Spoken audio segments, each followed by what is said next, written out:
Well, hello everybody.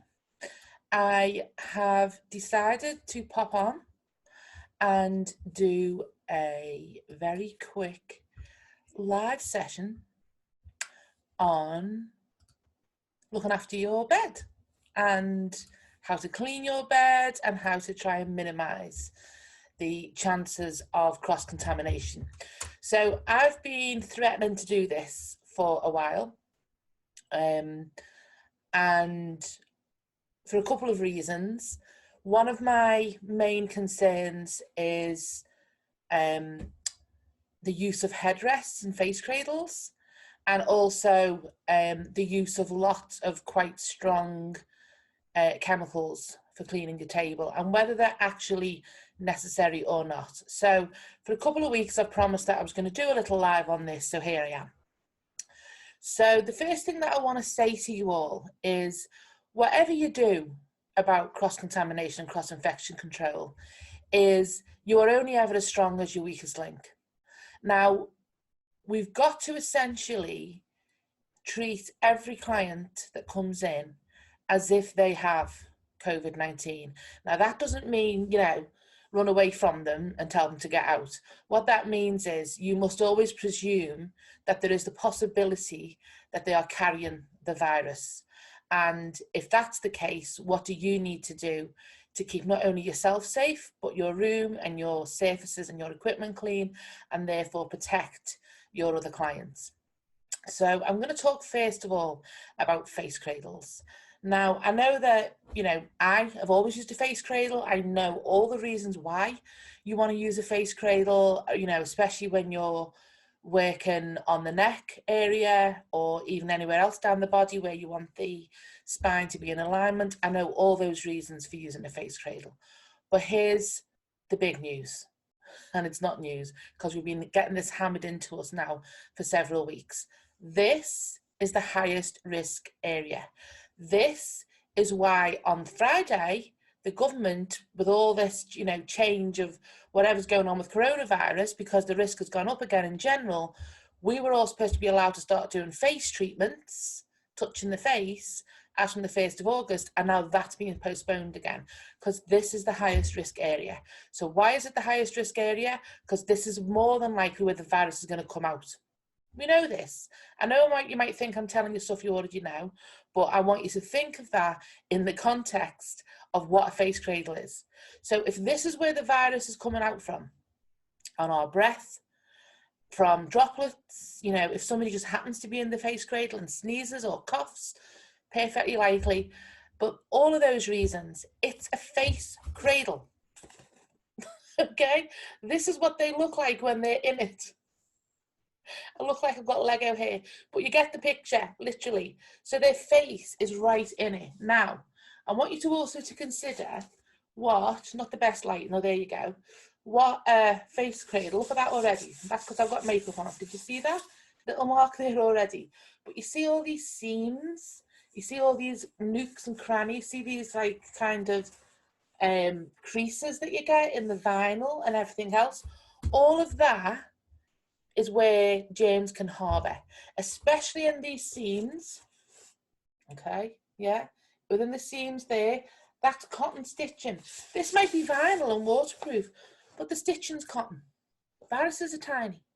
Okay, so I want you to just think about that for a minute, because one of the things that I saw a while ago being recommended in various places was the idea, well, what you can do for your face cradle is put a pillowcase in it and, push it through so they can breathe, and then have a clean pillowcase for each client and then wipe down the cradle in between. In general, for most bugs, and things in general real life, that was probably okay before. With this, especially with the news that this is the high risk area, we're not even allowed to talk to someone face to face. We're not even allowed at the moment to work over the face. Okay, we can't be face to face. So bearing that in mind, do you really think that a pillowcase is going to be enough to protect these little nooks and crannies and these seams and such like places from getting possibly contaminated with the virus? Now that's just a cushion. What's on the back of that cushion? clips, metal clips, because what does that go on? It goes on the actual cradle. The cradles are full of nuts and bolts and handles. Some are made of wood, some of them made of steel. They've got little, you know, washers on and all the rest of it. You understand what I'm saying? Incredibly difficult for you to get into all those places thoroughly between each client, like you haven't got enough to do. Those of you who've gone back already, you are my absolute heroes. You're out there, you're the pioneers, you're doing what you need to do, and I think you're absolutely bloody amazing. And what I'm here to do now is hopefully make your life a bit easier. So I really want you to consider getting shut of your face cradle if you can, for now. Now, the thing is, with the whole pillowcase scenario, some of you will have trained with me previously, so just to let you know, in our online oncology course, we have a whole lesson on cross-infection control, because we have to treat our oncology clients in the same way that we're treating people now. We've always done that. We've always had extended regimes to protect them from cross-infection because of their lowered immune systems. So those of you who've done that training, or might have heard me say this before, I can tell you that in the early 90s, there was a study done at Liverpool University. The study was into how many layers of toilet paper was required to prevent the transfer of feces onto the fingers. The answer to that question was 36. 36 layers of tissue paper were needed before they could say for sure there was no transfer of feces onto the fingers. So do you really think that your pillowcase is protecting anything? It's comfortable for the client, but everything's going straight through it. Whatever they're breathing out is going straight through it. So, face cradles, get rid of them if you can. So then what are you going to do? Well, remember how we said that the face is the high risk area. So what did we used to do before we had fancy beds? Some of you young ones don't know how lucky you are. We used to have beds with a face hole in. I would still say that's a risk, because it's, you look at them, they've got the stitching around, the nooks, the crannies. Here's another point for you. When that client is face down, going with their face going through a hole, and you're moving around the table, where are the droplets going? On your feet? I would still say, if you have a face hole table, leave your plug in, and then do what I'm going to suggest that you do right here. So what we used to do before we had fancy face cradles was, we would put a bolster, we would roll up a hand towel, and we would place it under the forehead like so, and they would lie with the head straight, and it just gave them enough space that they could breathe. Get a bunch of hand towels, clean one for every client, and then that's what they can do. But here is the piece de resistance, and some of you have seen me talk about these already. Puppy pants. These are, pardon the pun, bog standard puppy pads, okay, that you can buy almost anywhere. These ones are called Clever Dog puppy training pads.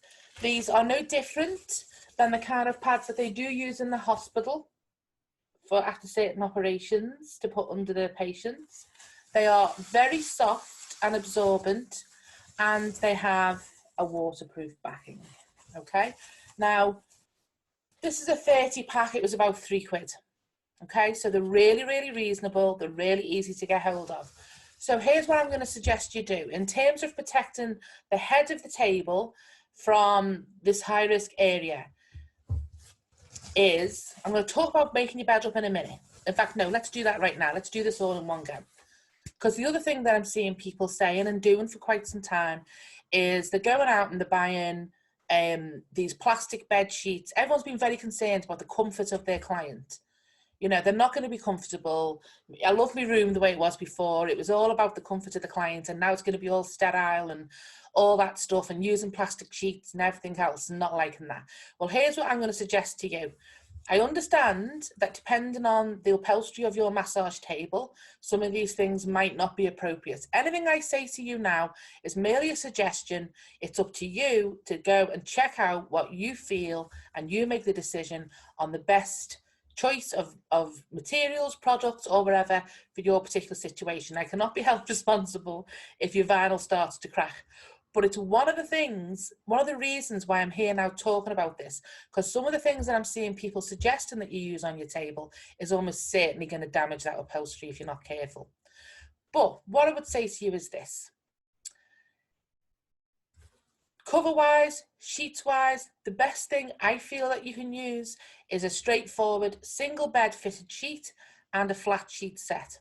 Now, you can get them really cheaply these days, decent quality cotton that can be washed at 60 degrees. That's a whole other conversation. At the end of the day, 40, 60, whatever, you know, you go and do your own research. As I say, you go and figure out what you want to do.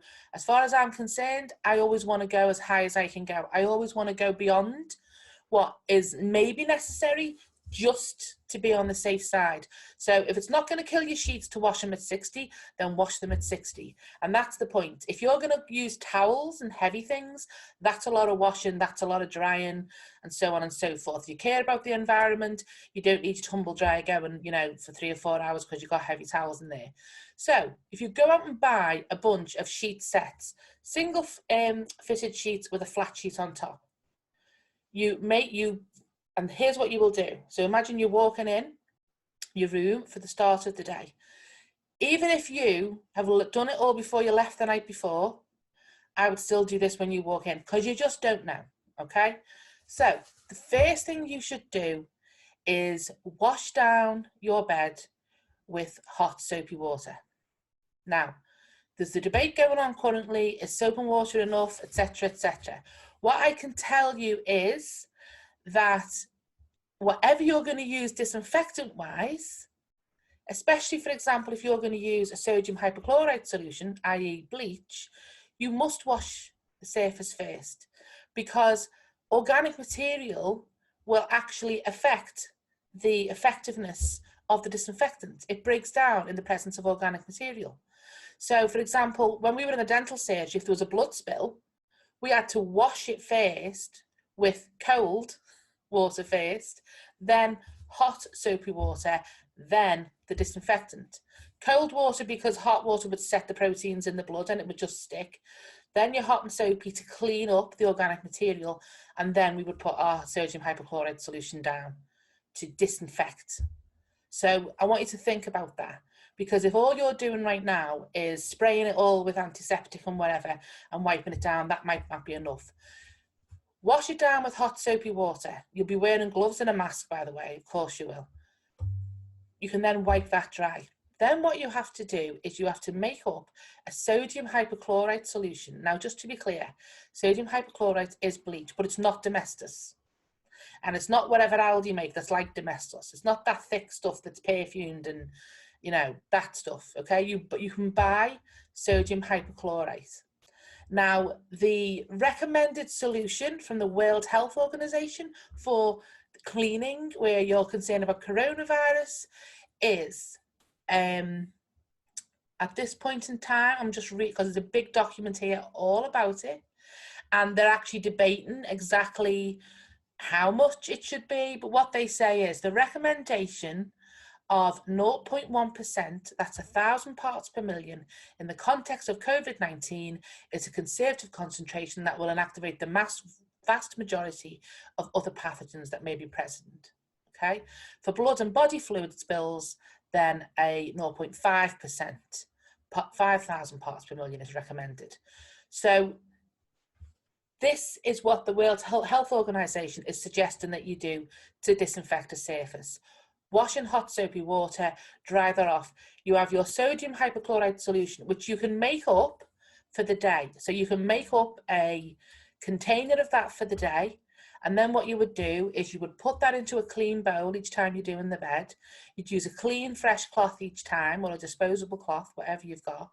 And you would then wipe the table down, and then you must leave it for 10 minutes. It takes 10 minutes for it to be active against whatever's on the table.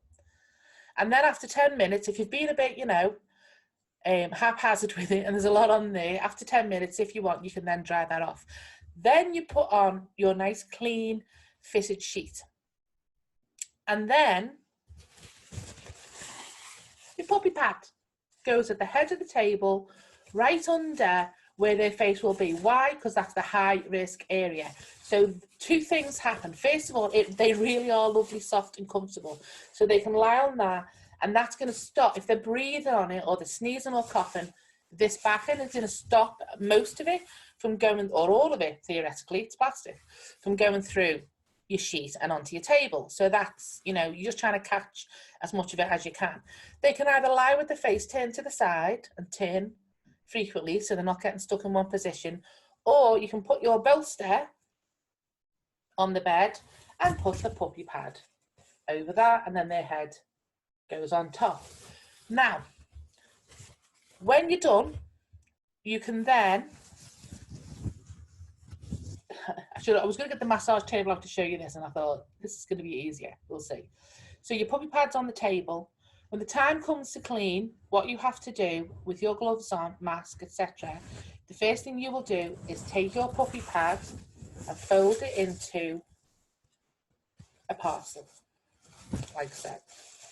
Roll it up, in on itself, in on itself, in itself, and then that goes in your rubbish, whichever way your local health authority is telling you at this current time to deal with potentially contaminated rubbish. Then you can then turn your sheets, put your flat sheet in the middle of the bed, or be careful, don't be shaking things around. Take each four corners of the bed in, bundle it inwards, and then put it into your lined laundry bin with the lid, okay? And then you do it all again. Wash with soapy water, dry it off, sodium hypochlorite, leave it for 10 minutes. And while that's on for 10 minutes, that's when you can be, you know, have all the doors and windows open, be ventilating the room and doing whatever other cleaning procedures you feel you need to do. So that is my suggestion for you about potentially the best way, really, to try and prevent cross-contamination on your bed. Now, here's what I'm going to say to you about your face cradles, because I know some of you just don't want to give them up. If you're going to carry on using them, please don't just use a pillowcase. Please do this. Face cradle, get it the right way.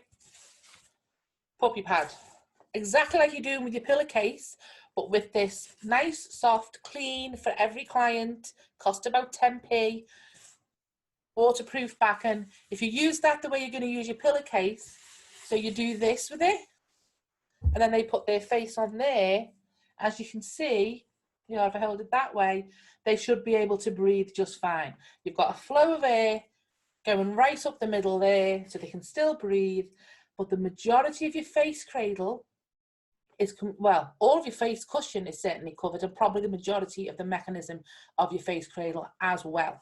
So that way, you're still gonna have to clean your face cradle, you still have to get in all them nooks and crannies because you just don't know, okay? But I think it's a whole lot better than a pillowcase. Okay, so I am just going to check if we've had any questions on this. So some people, Lauren's saying she puts her whole face cradle in a paint tray of Biotrol for 60 seconds, recommended action time between every client. Hema says she covers hers with plastic, take back and an overlap underneath. This is sprayed and wiped down between each client. I'm really going to say that, to me, is not okay. I'll explain to you why. I don't understand what you're doing, and please understand, you know, more than anything, and I love you all so much for the fact that you're giving so much thought to all this. And that's why I'm here to talk to you about it, because I know you really want to do your best. I want you to think about the plastic. It's taped back with any overlap underneath. It's, you know, this stuff is spread on the breath. It's spread, you know, in droplets. The face is in the face cradle. If there's creases in the plastic, are you getting underneath all those creases when you spray and wipe down between the clients? Honestly, genuinely, these are, I feel, a new one of these for every client is probably going to be so much better than having a plastic cover that you wipe down in between. Lauren, yeah, I get it. About using the, you know, whatever this stuff is, Biotrol, the recommended action time. But I thank you for saying that, because you remind me of a really important point some of you may not have thought about. You know, all these new chemicals that you're using, even your sodium hypochlorite solution, everything that you store within your practice, you're going to have to have done a COSH assessment on. Control of substances hazardous to health. So everything that you're using, so if you're using that stuff, Lauren, and whatever you're using here to spray in between, do you have COSH sheets for that? Okay, if you were, you know, if the public health authority, the local health authority came around checking on things, they'd want to see your COSH sheets for all these different disinfectants that you were using. So ultimately, what they can say for sure is that soap and water, and this was one of the, so it was Neil, hi Neil, I hope you're watching or you see this later. He brought this up. He was like, come on, you know, is soap and water enough? Because that's what everyone keeps hearing. I'm laughing. Sally Tyler thought I said poopy pads. Just same thing, really, Sally. But yeah, so, you know, Neil, yeah, soap and water, this is what we keep getting told. The virus has a lipid barrier. Soap and water dissolves the lipid barrier, boom. Virus explodes, gone. Okay? So soap and water is recommended for coronavirus. I've been looking at this afternoon before I came on to talk about it. I always double check what I'm going to say to people. And I've seen lots of research around that at the end of the day, hand washing with soap and water is absolutely the, you know, the best, most recommended thing you can do. We all went crazy for hand sanitizer. It became like gold dust. It's the next best thing when you can't get to a tap. But soap and water, that's what they're telling you. That's what kills the virus. And of course, I know some of you are then concerned about bacteria too, but there's an argument to say that not all bacteria is bad. And I've seen that other conversation on here about protecting your own microbiome and all the rest of it. So that's what I'm trying to say to you. You go and do your own research. You do whatever you feel most comfortable with in terms of what is okay for your practice, what is okay for your equipment, and also what you feel comfortable with, as in, I did my best. Because you know something, guys, that's what it counts. That's what counts. Can you get up in the morning, look in the mirror and go, I've done my best? And I know that's what all of you want to do more than anything. So you make your decisions on whether it's going to be just clean the bed with hot soap water and then dry it down thoroughly, or I'm going to do that and then use some kind of disinfectant because I want to get shut of the bacteria as well. But remember what I said, just using a sodium hypochlorite solution is not enough. If there is organic material on the bed, it begins to deactivate the sodium hypochlorite on contact. So you've got to clean first. No matter what, get your soap and water out. I suppose that's the model of this story. And then the rest of it, you do what you want. But honestly, your poopy puppy pads, these things are fantastic. Sue is saying, yes, chemicals, they can't be tested on the current virus. She asked Dettol, and they said they haven't even had access to the virus to test it. So there are people spending fortunes on all Dettol this and, you know, this, that and the other, and we can't even be sure that they're actually doing anything either. So good old-fashioned sodium hypochlorite, not Domestos, soap and water. Maybe consider switching to nice, soft, your bed's still your bed. It's still got nice, soft cotton sheets on it. They're covered in a nice, soft cotton sheet. There's no need to have rustling plastic underneath unless you're really concerned about your upholstery. You've got a leather bed, you probably do, but they're quite few. We've got one, as it happens, in my clinic. But in general, I know they're quite few and far between. And puppy pads anyway you're bothered about. Just to say, great little tablecloths. So, you know, if you've got a trolley that you put your bits down on, so that might be where you take your gloves off. Remember, you take one aside. I'll do another one on gloves, guys, because I'm about to go into another live session for my TMJ group. But you know, you might be putting stuff down on your side, on your trolleys and such like. Use these as really nice little tablecloths to protect all your areas, and then you can just take them up and put them in your rubbish. So I'm going to leave that there. I hope this has been helpful to some of you. I'm sure it'll be an ongoing subject for conversation and debate. I'm going to be back in Blend Friends Forever on Wednesday, and I'm actually going to do, it's our COVID coffee and catch up every Wednesday, when we just all get together and see how everyone's doing and discuss the latest developments and try and give help, advice and support about all things massage. And I've decided, because most of you are getting back to work now, I'm going to do it at lunchtime. I'm going to do it 12 o'clock, if that's okay, on Wednesdays from now on. I'm going to keep doing them because people love them and I think they've been really helpful to everyone. So we'll discuss this further then. We can have a chat about other things. Maybe we'll talk about the use of gloves and masks. And I did notice, because I'm zooming between Zoom and Facebook here, trying to see the comments, and I did notice someone mentioned about the clients wearing masks. From the 8th of August, that is now mandatory, it's my understanding. So certainly having a mask on and going into the face cradle, I can imagine that to be incredibly claustrophobic. I might get off in a minute after I've done my next live lesson. I might actually have a go with this. I might even film it, give you all a laugh. But yeah, you know, a mask on and then squashed into the face cradle, that's going to be not good for people. Another reason to get rid of the face cradle, guys. And you know what I want to say to you all? I'm going to leave this here then. Everybody wants to give their clients the absolutely most gorgeous experience of their treatment room, of their clinic, of their treatment. You are what matters, okay? It's what you do. It's your hands, it's your heart. That is what they come for. They are all so grateful. And I know there are people on this group who will back me up on this because they've been telling me. My clients are just so grateful that I'm back. They understand that at the end of the day, you are, in a way, could potentially putting yourself in harm's way in order to be able to help them, because that's how dedicated you are. That is what matters more than anything. Okay, not what they're lying on, not the fact that they haven't got a face cradle anymore, because they'll manage. They'll turn their head or they'll use your little bolster. Okay, and I know